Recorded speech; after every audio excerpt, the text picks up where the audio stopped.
This watercolour by Edward Seago, I quite liked this painting because it's quite simple but very well executed, and it's got a great composition, so I thought it would make a great video for a beginner or even someone looking to improve, and myself. There's a lot to learn from this painting, so hope you enjoy it. So let's give it a go. So we've got a land mass that's quite low down, so I'll press fairly hard here so hopefully you can see. There's a nice snaking path coming down here, and when you're doing these master studies, they don't have to be exact replicas. It's to learn from, so don't get too worried about the details. Just get the idea, that's all you have to. So, and you can change things as well, that if you don't want the trees look like they're falling over, you could straighten them up a little bit if you wanted to. I shall have them nearly falling over.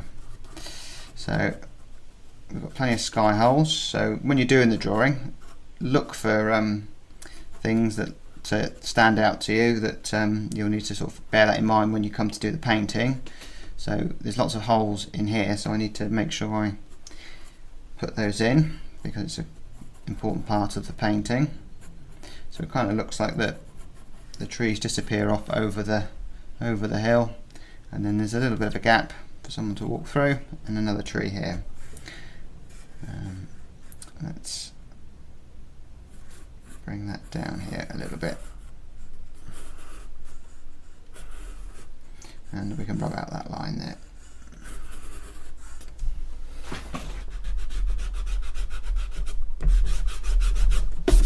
And we could suggest the clouds. There's a dark one that comes along here, but again, you can paint the clouds however you want them. But the important thing is to learn from this, that look at compositionally what he's done with the clouds. He's made sure the light area is against the trees here, which are the dark area, and he's also got a lighter area here, which maybe helps with the composition, that you go up the path through the gap of the trees, and then you come back round here and then up into the sky. And then that's possibly what he was thinking. These little marks here, I wouldn't necessarily need to draw those in. I think that you could just suggest them, but draw them in if you want to. But if you do different marks, it doesn't matter. We're not looking at making a forgery. It's purely for learning. And then we need to look at how we think he would have painted it. So I think he would have stained the paper first with a nice warm colour, which is also painting the path as well. But this would have been definitely light in tone. So that's the paper toned a nice warm yellow. And the clouds have all got hard edges, so he would have painted those, well, he would have painted the sky to make the cloud, but that would have been done on dry paper because of the hard edge. If I try to do it now while the paper's wet, I'll get a soft edge, which you may want to try, but we're going to stick with his plan. So we'll let this dry. Make a nice colour for the sky. Not that.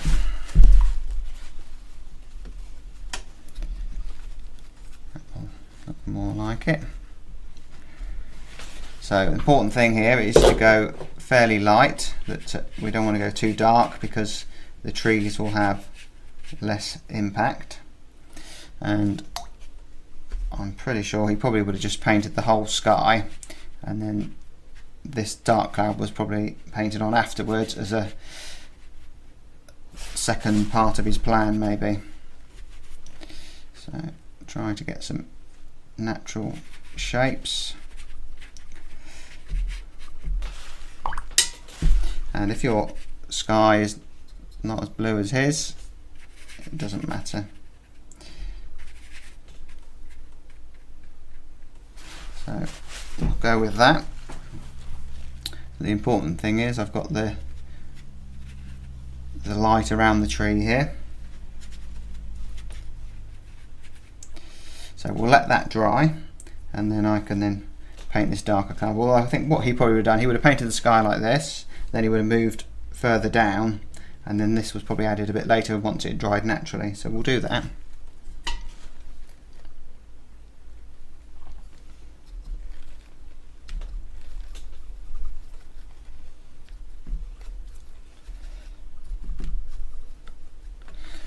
we've got some blue distant hills.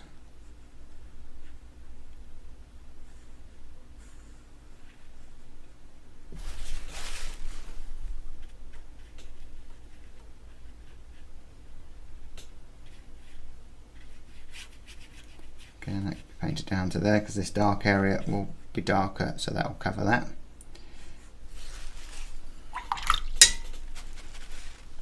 And now we can mix some yellow into that blue we made. Don't want to go too dark with this area of grass, so let's keep it fairly light in tone.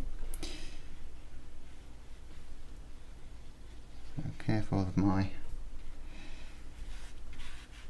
path.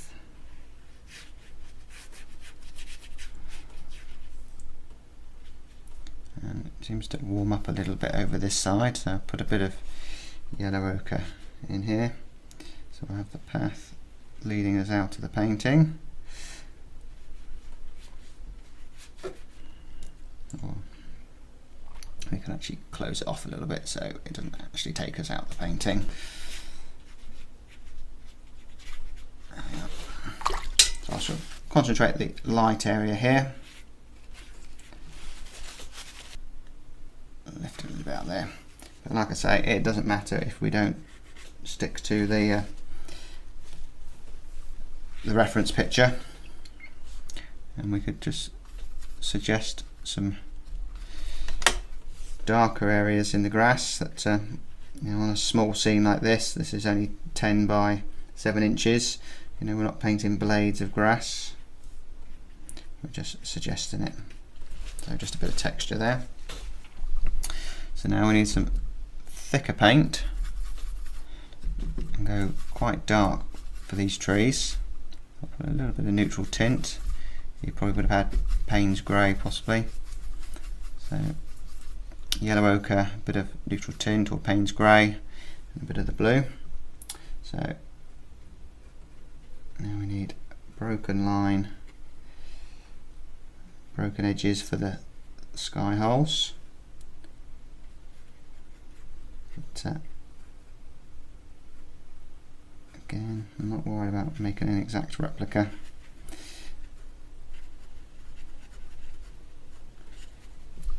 Reload the brush, and you can see as he painted it down onto this ground, which was probably wet when he was painting it, so well, the paper was wet, so it then bled onto the grass here, which gave us a nice bit of connection.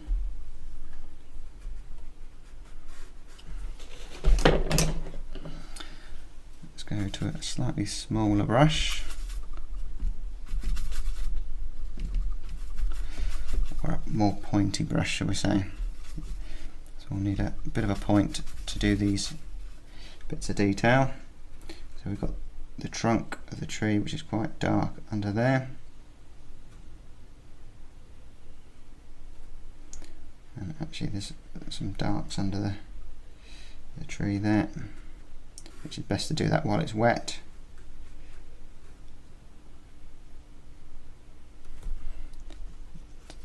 Needs more green in it over here. And these branches, which again there's no point trying to replicate every branch. Okay, so it doesn't run down too much. So we're getting the idea. You can see a little bit of warmth here. So these are perhaps maybe stones or something. And then there's a bit of a fence, maybe a stye for walking over. A couple of posts that are obviously nearly falling over, or they could be rocks or something maybe.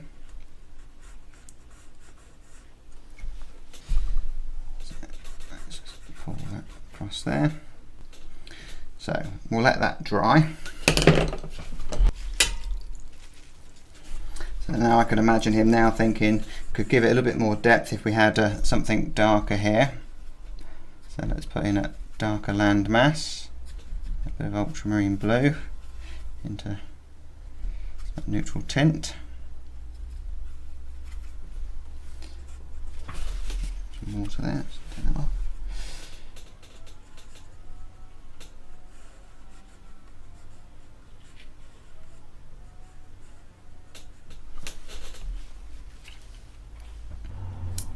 And then we've got these few marks on the grass here. So let's try and do it as he did it, so shapes rather than dry brush. So I see he was probably painting this on plein air, so he was probably looking at shadows or just marks in the grass.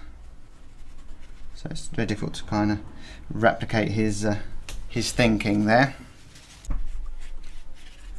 And just a little bit of something in the ground here. I don't want to make it too dark. And there's a few directional lines.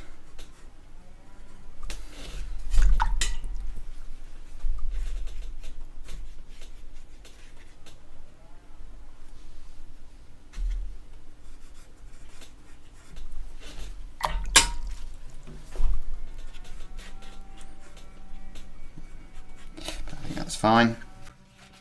And then I think he probably got to this stage and thought he's not happy with the sky, wants to give the sky more depth, so let's put a darker cloud coming over here. So let's give that a go.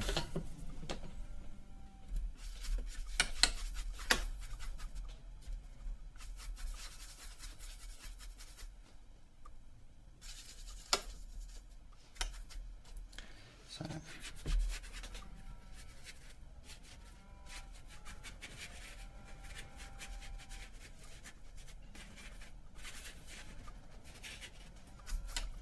the brush.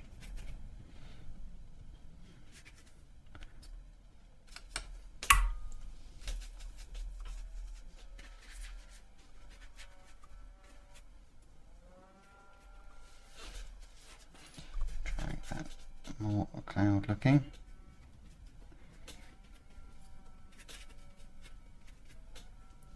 And this is a good opportunity to try out different brushes for clouds and things. You know, you could practice this scene again but using different brushes and see what success you have with them or not. Changing the clouds, deviated away from the great master.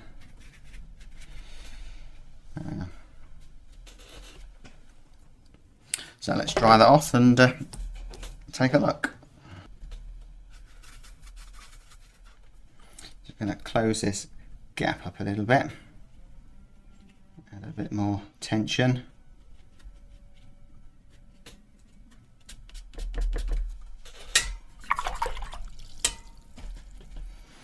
And I think I'll just put a bit of a wash over there because they're a bit too dark, the marks there, I think. Put a few abstract marks in here, like he's got there. And I think we'll call that a day. So it's not an exact replica, but you know, I've learned a lot from this. That I've learned about, you know, composition. That we've got this path that leads us in, but he could have just had a mass of trees here, but decided to leave an opening. So your eye does have somewhere to go, and also with the cloud. The dark cloud here, he's left some light sky here, which allows your eye to travel along the top of the trees and then up into the sky. And then we've got some, you know, we've got an arrow here that directs us to the focal point, which is perhaps the tree here with the light against the dark. Just a subtle bit of interest.